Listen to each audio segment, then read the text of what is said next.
최태원 SK그룹 회장이 SK텔레콤 유심 해킹 사태 19일 만에 사과했습니다. 해지 위약금 면제와 관련해서는 이용자 형평성과 법적 문제를 같이 검토해야 한다며 현재 SK텔레콤 이사회가 논의 중이라고 말했습니다.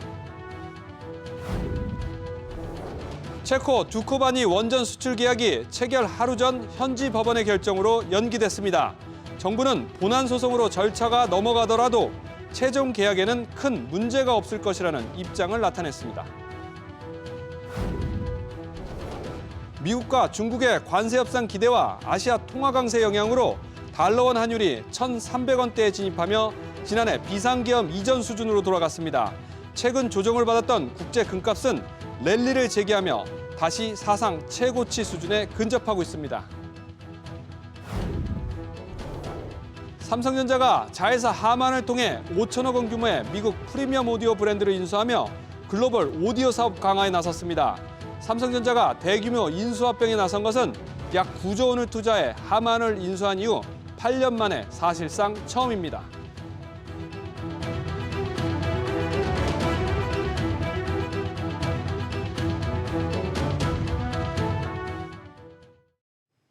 시청자 여러분 안녕하십니까? 5월 7일 저녁 뉴스 시작하겠습니다. 최태원 SK그룹 회장이 SK텔레콤 해킹 사태에 대해서 공식 사과했습니다. 고객과 국민께 불편을 초래했다면서 수차례 머리를 숙였는데 다만 위약금 면제 문제에 대해선 말을 아꼈습니다. 첫 소식 김동필 기자입니다.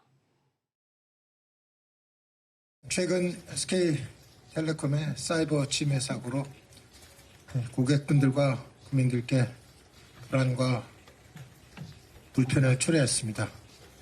SK그룹을 대표해서 사과드립니다. 저를 비롯한 경영진 모두가 뼈아프게 반성할 부분입니다. 최태원 회장이 SKT 해킹 사태 19일 만에 공식 사과했습니다. 사태 장기화에 악화된 여론을 수습하기 위함으로 풀이됩니다. 오늘 기준 유심 교체는 전체의 4%인 107만 명에 그쳤고 실망감에 떠난 가입자도 25만 명에 육박했습니다. 가입자 이탈이 좀 일어나고 있다는 것은 사실이고요. 그런 부분들이 이제 얼마나 이제 될지는 아직 저희가 추정하기는 좀 어려운 부분이 있습니다. 최 회장은 이번 사태로 보안은 국방에 준하는 문제로 봐야 한다는 걸 알았다면서 안보 체계를 제대로 세우겠다고 강조했습니다. 수펙스 추구협의회 산하에 정보보호혁신위원회를 구성해 SK그룹 전반에 대한 개선 방안을 마련하겠다는 겁니다. 다만 위약금 면제에 대해서는 말을 아꼈습니다. 이용자의 형평성 문제와 법적 문제 등을 같이 검토를 해야 되는 것으로 알고 있고 현재 SK텔레콤의 이사회가 이 상황을 놓고 계속 논의 중에 있습니다. 논의가 잘 돼서 좋은 해결 방안이 계속 나오기를 저도 기대하고 있습니다. SKT는 내일 오후 국회 과방위 청문회에는 불출석 사유서를 낸 최 회장 대신 유영상 SKT CEO가 참석한다고 밝혔습니다. SBS 비즈 김동필입니다. 이번 유심 해킹 사태 후폭풍으로 SK텔레콤 가입자들의 통신요금 조회도 차질을 빚고 있는 것으로 취재 결과 확인됐습니다. 대대적인 전산 점검 때문인 것으로 보이는데 무슨 상황인지 알아보겠습니다. 오세영 기자, 일단 요금 조회는 어떤 상황입니까? 네, 현재 SKT 요금 조회가 안 되고 있습니다. 기존에는 매달 7일에서 12일 사이 순차 발송되던 요금 안내서는 이달 9일에서 15일 사이에 순차 발송될 예정인데요. 이달 요금 안내가 이틀에서 8일가량 밀린 것으로 확인됐습니다. 이달 요금 안내서 우편 수령은 더 늦어질 수도 있는데요. SK텔레콤이 운영하는 T월드는 시스템 안정화 작업으로 인해 5월 요금 안내서 발송 일정을 변경한다며 6월엔 정상 발송한다고 밝혔습니다. 이번 해킹 공격으로 가입자 유심 정보가 탈취된 사건 이후 전산 점검에 더 시간이 필요한 것으로 보입니다. 근데 이것 때문에 손해를 보는 사람들이 있다면서요? 그렇습니다. 이번 요금 조회 지연 상황에 재테크로 활용하는 결제 차질도 잇따르고 있습니다. 통신비 분할 납부로 카드 혜택을 보는 소비자들 사이에서는 예고도 없이 늦춰서 3일 손해봤다는 반응들이 나오고 있는데요. 신한 도모와 카드 등은 요금, 통신비 등을 5,999원 단위로 분할 결제해 포인트를 쌓을 수 있습니다. 이 카드 혜택을 보려면 청구서가 나온 뒤 수차례 걸쳐 결제를 해야 하기 때문인데요. 특히 카드와 페이 납부를 모두 활용해 분할 결제 혜택을 보려는 소비자들은 청구서가 늦게 나올수록 손해인 상황이라 불만이 커지고 있습니다. SBS 비즈 오서영입니다. 계속해서 체코 원전 소식 전해드리겠습니다. 오늘로 예정돼 있던 한국 수력원자력의 체코 신규 원전 건설 본계약이 무산됐습니다. 우리와 경쟁 끝에 고배를 마신 프랑스 업체의 계약 중지 가처분 신청을 체코 법원이 인용했습니다. 최지수 기자입니다. 26조 규모 두코바니 원전 신규 건설을 위한 최종 계약서 서명이 전격 무산됐습니다. 이번 사업 입찰에서 고배를 마신 프랑스 전력공사 EDF의 가처분이 인용됐기 때문입니다. 프랑스 측은 지난해 체코 경쟁당국에 이의를 제기했고 2번이나 기각되자 또다시 현지 법원에 행정소송을 제기했습니다. 체코 법원은 본계약이 체결되면 프랑스 전력공사가 법원에서 유리한 판결을 받아도 계약 기회를 잃게 된다며 소송 결과가 나오기 전까지는 서명을 멈춰야 한다고 판단했습니다. 프랑스 경쟁사는 한수원이 제안한 공사비가 자재비 인상 등 변동성을 반영하지 않아 현실성이 떨어진다며 문제 삼고 있습니다. 우리나라가 제시하는 가격이 상당히 낮다라는 걸 갖다 시비를 걸고 있는데 우리나라 정부가 보조금을 지급할 것이다라는 그런 추측이 나와 있는데 이거는 철저하게 추측이고요. 이미 산업부 장관을 포함한 우리 대표단은 현지 서명식을 위해 체코로 떠났지만 빈손으로 한국으로 돌아오게 돼 당혹스러운 상황입니다. 몇 주가 걸릴지 몇 달이 걸릴지 예단할 수 없습니다. 불필요하게 과도하게 지연이 되는 경우에는 이게 엄청난 기회비용을 발생을 할 수 있습니다. 우리 정부에서 지원을 할 부분이 있다거나 소명을 해야 할 부분이 있다 그러면 저희도 최대한 협조를 해서 지원을 할 생각이고. 유럽 앞마당에서 수주를 놓친 프랑스 측의 심술에 K원전의 체코 본계약 시점이 또다시 불투명해졌습니다. SBS 비즈 최지수입니다.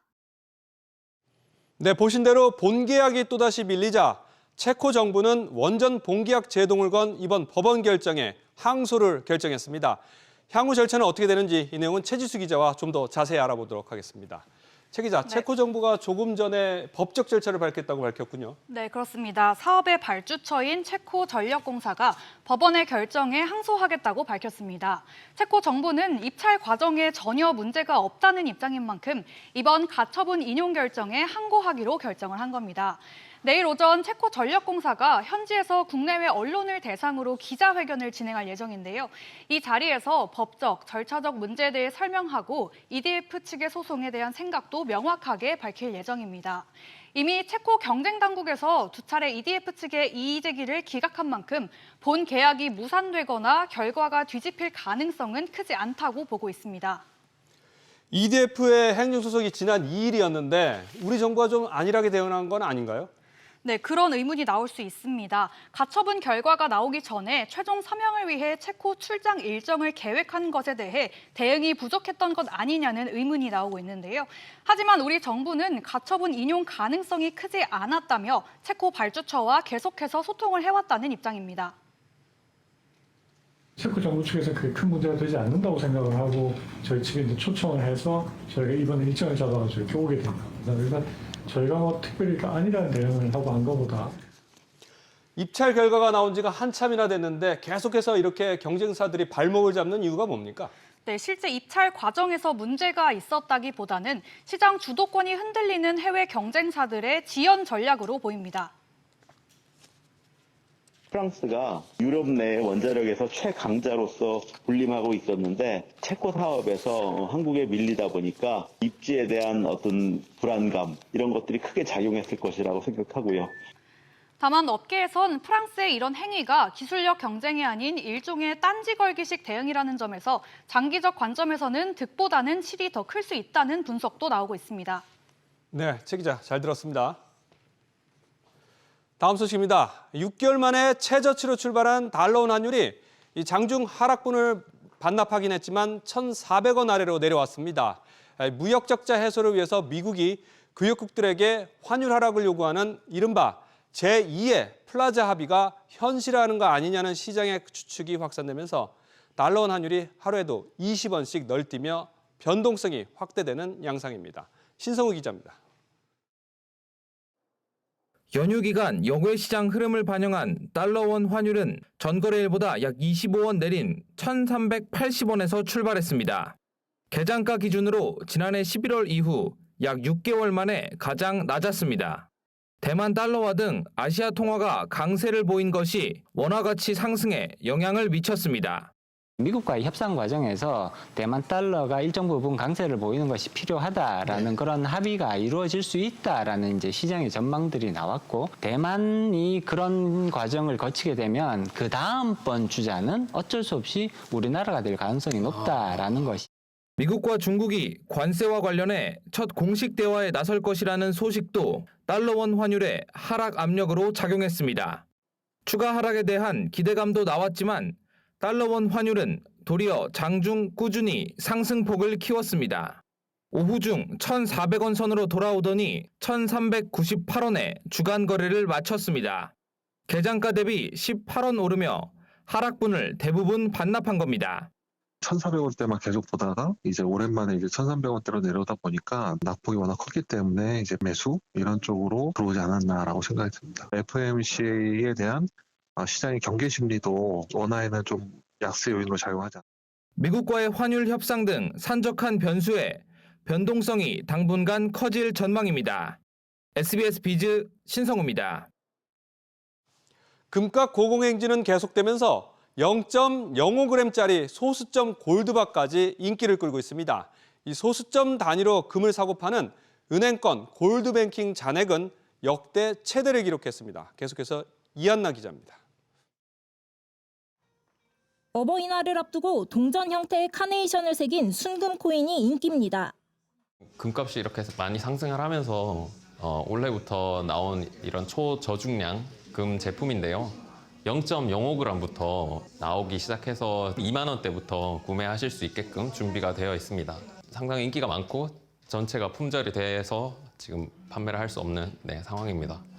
최근 국제금값은 온스당 3,400달러를 넘기는 등 지난달 사상 처음 3,200달러를 넘긴 이후 고공행진을 이어가고 있습니다. 국내외 불확실성에 안전자산인 금값이 치솟자 투자자들 사이에서 소수점 거래도 인기입니다. 은행 계좌를 통해 0.01g 단위로 금을 사고 팔 수 있는 은행권 골드뱅킹 잔액은 지난달 말 기준 1조 1,025억 원으로 역대 최대를 기록했습니다. KB국민, 신한, 하나 등 5대 은행이 판매하는 골드바 역시 중량이 적은 10g, 100g 상품이 인기를 끌면서 예약 판매로 전환되는 등 제한이 생겼습니다. 앞으로 이제 그 미국의 관세 정책 때문에 세계 경기가 침체되고 수출이 줄어들면서 경기를 회복시키기 위해서 이제 저금리 정책을 쓸 가능성이 높거든요. 돈이 풀리면 금값은 앞으로도 또 올라갈 가능성이 높다. 이렇게. 현지 시간 7일 미 연방준비제도의 기준금리 결정을 앞두고 국제금값은 3,400달러를 다시 회복하는 등 사상 최고치 수준에 다시 근접했습니다. 금리 유지가 유력한 가운데 제롬 파월 연준 의장이 비둘기파 성향으로 입장을 선회한다면 금값이 추가로 더 오를 수 있다는 전망도 나옵니다. SBS 비즈 이한나입니다. 계속해서 대선 레이스 소식 전해드리겠습니다. 단일화를 놓고 갈등을 빚어온 이 김문수 국민의힘 대선 후보와 무소속 한덕수 예비 후보가 조금 전 만나서 담판에 나섰습니다. 취재 기자 연결합니다. 우영준 기자. 네, 우영준입니다. 현재 회동이 어떻게 진행 중인가요? 네, 김문수 국민의힘 후보와 한덕수 후보가 오후 6시부터 서울 종로구 삼청동에 위치한 한 식당에서 회동을 가졌습니다. 이 자리에서 대통령 후보 단일화 담판이 이뤄질 것으로 보입니다. 6시 2분쯤 한덕수 후보가 먼저 도착을 했고 이후 김문수 후보가 도착을 했습니다. 들어가기 전 두 후보 모두 별다른 얘기 없이 취재진에게 간단한 인사만 한 뒤 곧장 회동 장소로 들어갔습니다. 오늘 중으로 이 단일화 관련 담판이 결론이 나올까요? 네, 회동에 앞서 한덕수 후보는 긴급 기자회견을 열었습니다. 이 자리에서 단일화가 이뤄지지 않으면 대선 본 후보 등록을 하지 않겠다고 밝혔습니다. 방식 역시 한 후보는 여론조사도 좋고 TV 토론도 좋다며 공정하고 적법한 절차에 따라 이뤄지는 그 어떤 절차에도 아무런 불만 없이 임하고 결과에 적극 승복하겠다고 강조했습니다. 국민의힘은 오는 10일에서 11일 중 전당대회를 개최하겠다는 소집 공고를 내면서 사실상 후보 단일화를 거쳐 당의 최종 대선 후보를 선출하겠다는 계획을 내놨는데요. 이에 김 후보 측은 당 지도부가 후보를 끌어내리려 하고 있다고 반발하며 후보 단일화를 위한 전국위원회와 전당대회 개최를 막아달라며 가처분 신청을 냈습니다. 권성동 국민의힘 원내대표는 반드시 오늘 안에 단일화를 확정 지어야 한다고 밝힌 만큼 이르면 오늘 중 단일화에 대한 구체적인 내용이 나올 것으로 보입니다. SBS 미주 우영준입니다. 이번에는 대선 후보들의 주요 공약 비교해 보겠습니다. 최대 관심사인 부동산에서 후보들은 한 목소리로 규제 완화를 내걸었는데 접근 방식에서는 차이가 큽니다. 이 내용은 정보윤 기자와 자세히 알아보도록 하겠습니다. 자, 정 기자, 후보들이 부동산 관련 공약을 다 내놓은 건 아니죠? 네, 그렇습니다. 다만 후보들 모두 공급 확대와 규제 완화에는 의견이 일치했는데요. 국민의힘 김문수 후보는 1인형 주택 공급을 늘리고 더불어민주당 이재명 후보는 재건축 진입 장벽을 낮추겠다고 공약했습니다. 또 개혁신당 이준석 후보는 생애 주기에 따른 세제 감면을 약속했습니다. 무소속 한덕수 후보는 아직 부동산 공약을 내놓지 않았습니다. 공급 확대는 다 공통적인데 그럼 차별점은 뭔가요? 네, 정책 주체나 구체적인 방법 등에선 차이가 있습니다. 김문수 후보는 33제곱미터 내외의 1인형 주택 공급에 방점을 찍은 반면 이준석 후보는 신혼부부를 겨냥해 59제곱미터형을 집중 공급한다는 계획입니다.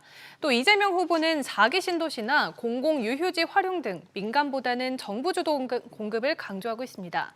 다만 이 후보는 아직 본격적인 부동산 공약을 내놓지는 않았는데요. 민주당 선대위 관계자는 부동산이 안정되고 있는데 시장이 과도하게 반응할까 봐 고심 중이라며 최대한 늦게 내놓을 것으로 전망했습니다. 결국은 이 공급을 통해서 집값 안정화를 추진하는데 이 실효성은 어떻게 보입니까요? 수도권 집값 잡기에는 역부족이라는 게 전문가들의 중론입니다. 공급 정책은 시장에 반영되기까지 최소 10년 이상 걸리는 데다 향후 금리도 인하할 것으로 예상되기 때문입니다. 들어보시죠. 당연히 수요를 자극을 해서 이제 가격이 어느 정도 오를 가능성이 상당히 높아 보이는 상황에서 공급을 갖다가 계속 열심히 하겠다라고 하는 것은 제가 보기엔 조금 때 늦은 감이 없지 않아 있다. 네, 또 일부 지역 중심으로 집값이 계속 오르고 있는 가운데 공급이 확대되면 청약 과열 현상이 반복될 거라는 점도 우려로 제기되고 있습니다. 네, 정 기자 잘 들었습니다. 삼성전자가 5천억 원 규모의 글로벌 프리미엄 오디오 브랜드를 인수하면서 8년여 만에 대규모 M&A 행보를 재개했습니다. 미국발 관세 전쟁과 반도체 사업 부진 속 성사된 빅딜인데 향후 삼성그룹의 미래 성장 동력 확보에 어떤 의미를 가지고 있는지 조슬기 기자가 짚어봤습니다. 삼성전자는 자회사 하만이 현지 시간 6일 미국 마시모사의 오디오 사업부를 3억 5천만 달러, 우리 돈 약 5천억 원에 인수한다고 밝혔습니다. 삼성전자가 대형 M&A에 나선 건 지난 2017년 3월 80억 달러의 하만을 인수한 이후 8년 만입니다. 하만이 이번에 인수하는 오디오 브랜드는 글로벌 하이엔드 오디오 시장 점유율 1위인 바워센 윌킨스를 비롯해 데논, 마란츠, 폴크, 데미니티브 테크놀로지 등입니다. 이번 인수로 글로벌 오디오 명가로 거듭나는 한편 차량용 전장 사업 기반을 한층 강화했습니다. 또 차별화된 음향 오디오 기술을 모바일과 TV 등 가전 생태계 전반으로 확대하고 스마트홈 플랫폼 스마트싱스를 통해 기술 내재화에 나설 것이라는 관측도 나옵니다. 변혁의 시대, 변화의 시대에 삼성이 성장 엔진을 계속 착장하기 위해서는 경영 전략 차원에서 M&A가 필요하다라는 주문이 많이 있었습니다. 그래서 이번 M&A 건이 매우 좀 상징성이 있고요. 스마트폰 사업 호조에도 주력인 반도체 사업 부진이 장기화되면서 삼성전자의 성장 동력 확보는 시급한 과제입니다. 미국발 관세 전쟁으로 대외 불확실성이 커지면서 미래 경쟁력을 책임질 삼성의 후속 M&A 발걸음이 이어질지도 관심사입니다. SBS 미주 조슬기입니다. 맞벌이와 1인 가구가 늘면서 가사 부담을 덜어주는 가전제품에 대한 수요가 늘고 있습니다. 특히 로봇 청소기의 기능이 진화를 거듭하면서 국내 업체 간 기술 경쟁도 치열해지고 있습니다. 정대한 기자의 보도입니다. 어린 두 아이를 키우며 맞벌이를 하고 있는 신승재 씨. 퇴근 후 식사 준비와 육아만으로도 집안일 부담이 커지자 로봇 청소기를 새롭게 장만했습니다. 아이가 생기고 일이 끝이 없다 보니까 저희 시간이랑 체력을 좀 세이브해 줄 수 있는 그런 기기를 찾다 보니까 최근에 사용하고 있는 거는 물걸레를 알아서 뭐 세척 및 건조까지 다 해줘서 굉장히 흡족해 하고 있습니다. 최근 맞벌이와 1인 가구가 늘어나고 있는 가운데 이처럼 가사노동 시간을 줄여줄 수 있는 로봇 청소기에 대한 수요도 증가하고 있습니다. 글로벌 시장조사기관에 따르면 국내 로봇 청소기 시장 규모는 지난 2020년 1,500억 원에서 4년 사이 4,300억 원으로 3배 급증했습니다. 건조기, 식기세척기와 함께 3대 필수 가전으로 자리 잡은 로봇 청소기는 단순한 먼지 청소를 넘어 물걸레를 이용한 청소에 자동으로 세척까지 해주는 단계로 진화했습니다. 롤러형 물걸레는 기존 원판용 물걸레 대비 최대 16배 강한 압력으로 바닥을 깨끗하게 청소합니다. 40도에서 75도의 깨끗한 온수로 한 번 더 세척하고 열풍으로 건조하는 등 물걸레를 항상 청결하게 유지합니다. 토종 가전기업에 더해 신기술로 부장한 중국 기업의 공세가 거세지면서 로봇 청소기 시장의 각축전이 치열해지고 있습니다. SBS 비즈 정대한입니다. 최근 특별한 날, 이 추억이 깃든 사진이나 문구를 인쇄하는 포토프린트와 이 개인 맞춤형 케이크가 SNS에서 인기를 끌고 있습니다. 형형색색으로 보기는 좋긴 한데 이게 건강에 괜찮은가 한 번씩 걱정되는 것도 사실입니다. 그런데 이 우려가 일부 사실이었던 것으로 드러났습니다. 서주영 기자, 소비자원 조사 결과 사용 불가 색소가 검출됐다고요? 네, 한국소비자원이 SNS에서 광고하는 사진을 넣은 포토프린트 케이크와 생화로 장식한 주문 제작 케이크 15개 제품을 조사한 결과인데요. 한 케이크에선 식품에 사용할 수 없는 아조르빈 색조가 나왔고 또 다른 제품에서는 기준치가 넘는 타르 색소가 검출됐습니다. 붉은색을 띠는 아조르빈 색소는 캔의 소화 효소 작용을 교란하고 특히 어린아이에 노출될 경우 과잉 행동장애, ADHD까지 일으킬 수 있다는 연구 결과가 있다고 소비자원은 설명했습니다. 가정의 달인 만큼 주문도 많을 것 같은데 각별한 주의가 필요하겠어요. 네, 그렇습니다. 포토프린트 케이크뿐 아니라 생화 케이크의 경우 먹을 수 없는 화해용 꽃을 케이크에 직접 꽂거나 잎을 붙여서 장식하면서 농약 등을 그대로 섭취할 우려가 있는 것으로 나타났습니다. 식용이 아닌 꽃은 랩이나 포일로 감싸서 식품에 직접 닿지 않도록 해야 합니다. 소비자원은 해당 업체들의 개선을 권고하는 한편 식품의약품안전처에 새로운 유형의 케이크 제품에 대한 안전성 점검을 요청하기로 했습니다. SBS 비즈 서주연입니다. 이번 달은 종합소득세를 신고하는 달이기도 합니다. 특히 수익 규모가 크거나 이런저런 거래가 있었던 분들은 신고 내역을 꼼꼼히 확인해야 하는데 주의할 점들 짚어보겠습니다. 이민우 기자, 어떤 것들을 조심해야 합니까? 네, 국세청은 종합소득세 신고의 달을 맞아 주의해야 할 점들을 설명했는데요. 대표적인 경우를 예로 들면 전문 강사 A씨는 여러 업체에서 계속적으로 그리고 반복적으로 강의를 진행하고 받은 금액을 기타 소득으로 신고했습니다. 하지만 업체들이 낸 지급 명세서를 분석한 결과 국세청은 지속적인 용역에 대한 대가가 사업소득에 해당한다고 판단했습니다. 이후 국세청은 A씨에게 가산세와 함께 종합소득세를 추징했습니다. 부동산 가계약금 역시 신고 대상입니다. 개인 납세자 B씨는 보유한 아파트를 매도하는 매매 계약을 체결하고 계약금을 받았습니다. 하지만 매수인이 계약을 취소했고 일전에 받은 가계약금을 기타 소득으로 신고하지 않았습니다. 국세청은 국토부로부터 부동산 매매 계약 자료를 분석해 B씨에게 가산세와 함께 종합소득세를 부과했습니다. 이외에도 혼자서 법인을 운영하면서 여비교통비, 복리후생비 등을 과도하게 필요경비로 책정한 사례도 적발됐습니다. 유튜버나 인플루언서 등의 탈세도 문제가 됐었는데 SNS 플랫폼으로 얻은 수입도 역시 신고 대상이죠. 그렇습니다. 유튜브, 틱톡 등 해외 플랫폼으로부터 얻은 외화 수입 금액도 신고 대상입니다. 또 특허권, 저작권 등 무채재산권을 양도한 금액은 기타 소득에 포함돼 20%가 징수됩니다.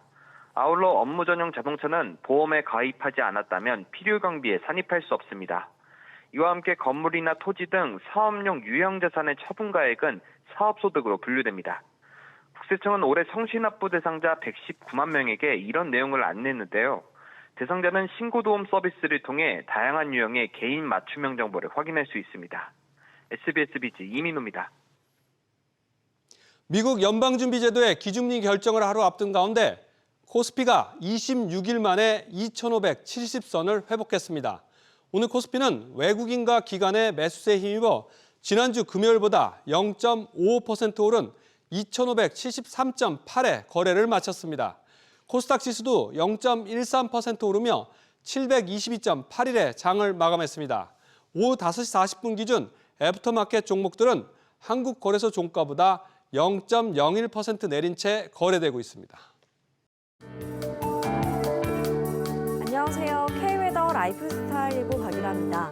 내일은 대체로 구름 많겠고요. 제주는 밤부터 흐려지겠습니다. 공기질은 대체로 양호하겠지만 오전에 중서부 지역은 먼지 농도가 약간 높을 때가 있겠습니다. 한편 낮 동안 평년보다 높은 기온이 보이며 다소 덥겠고요. 일교차가 크겠는데요. 환절기 옷차림에 유의하셔야겠습니다.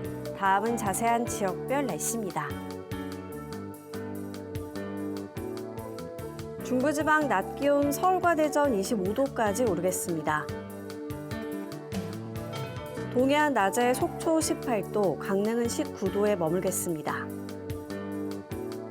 남부지방 낮 동안 광주 23도, 대구는 24도가 예상됩니다. 전해상의 하늘 구름 많겠고요. 물결은 대체로 잔잔하게 일겠습니다.